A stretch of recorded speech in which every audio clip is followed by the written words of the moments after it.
السلام علیکم friends and welcome to history ہمارے ساتھ۔ دوستو، لکھنؤ میں انقلاب اور آزادی کی خفیہ تیاریاں بہت پہلے سے ہو رہی تھیں۔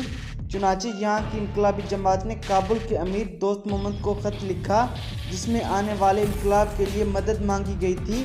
یہ خط اگست 1855 عیسوی میں انگریزوں کے ہاتھ لگ گیا، جس میں لکھا تھا کہ اگر لکھنؤ کے لوگ بغاوت پر اٹھے تو ہم کس حد تک آپ سے امداد کی امید رکھیں۔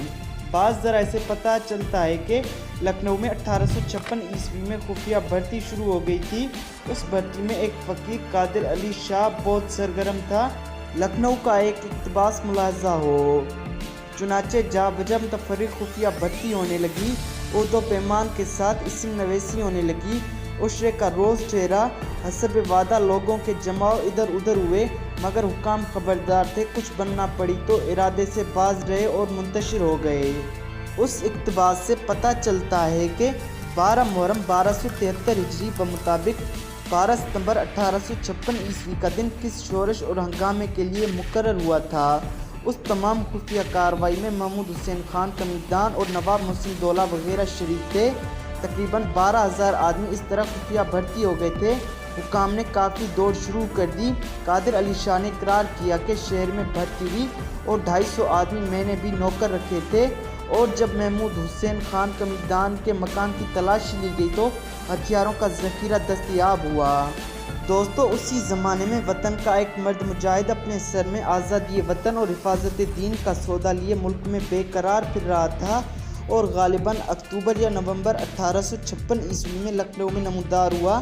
معتمد دولہ کی سرائے میں ٹھہرا اور اس کے بعد گھسیاری منڈی کو قیام گاہ بنایا۔ وہ فقیروں کے لباس میں تھا اور سب جانتے ہیں کہ وہ مولانا احمد اللہ شاہ کے سوا اور کون ہو سکتا ہے۔ اسی طرح لکھنؤ میں بھی خفیہ انقلابی کارکن فقیرانہ لباس میں اپنا کام کر رہے تھے اور عوام کو بغاوت کی تلقین کرتے تھے۔ جب انگریز حکام کو شبہ ہوا تو انہوں نے ان فقیروں کو ہٹانا شروع کیا اور پابندی لگا دی کہ ان کے پاس مجمع نہ ہو، مگر بغاوت کا پرچار کرنے والے یہ انقلابی فقیر اپنے کام سے باز نہ آئے۔ ایک جگہ سے ہٹتے تو کچھ دن بعد دوسری جگہ جا کر دھونی مار دیتے۔ مولانا احمد اللہ شاہ کو بھی 20 جنوری 1857 عیسوی کو پریشان کیا گیا، اور کوتوال نے آ کر باز پرس کی۔ مولانا نے بلا تامل اور ڈنکے کی چوٹ پر کہا کہ تم بھی مسلمان ہو، اگر شرع کا دھیان ہو اور سامان اور اسباب ضرورت مہیا ہو، کیا اس وقت تم پر جہاد فرض نہ ہوگا؟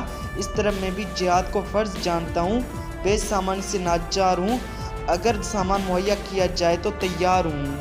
دوستو، کوتوال کی ہمت نہ ہوئی کہ اس مرد مجاہد سے آنکھ ملاتا، چنانچہ رخصت ہوا، مگر پہرا لگا دیا گیا۔ کچھ دن بعد یہاں سے مولانا احمد اللہ بہرائچ اور فیض آباد روانہ ہو گئے۔ وہ تقریر بھی کرتے اور پمفلیٹ بھی تقسیم کرتے۔ ان کے ایک ہاتھ میں قلم تھا اور ایک ہاتھ میں تلوار، اور انہوں نے ملک میں خفیہ انجمنوں کے جال بچھائے تھے۔ اپریل کے آخر میں پیشوا نانا صاحب اور عظیم اللہ خان لکھنؤ آئے۔ تمام تیاریاں مکمل ہو گئیں۔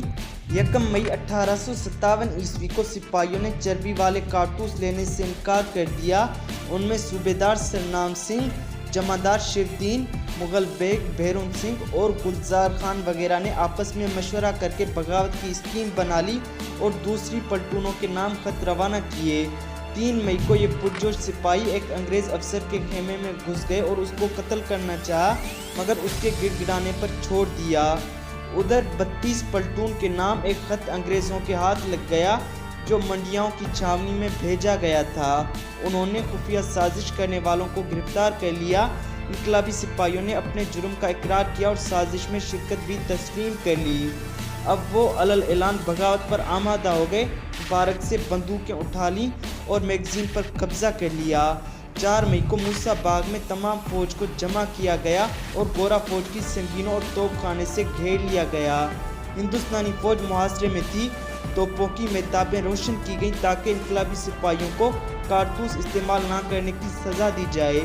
یہ دیکھ کر سپاہی جان بچانے کے لیے بھاگنے لگے تو گوروں نے پیچھا کر کے قتل کیا، اور پھر ہر روز سینکڑوں گرفتار ہونے والوں کو پھانسی دی جانے لگی۔ باغی سپاہیوں کو شہر کے مرکزی مقام پر عوام کے سامنے پھانسیاں دی گئیں، اور چند دن کے بعد شہر کی سڑکوں پر باغیانہ اشتہارات پائے گئے۔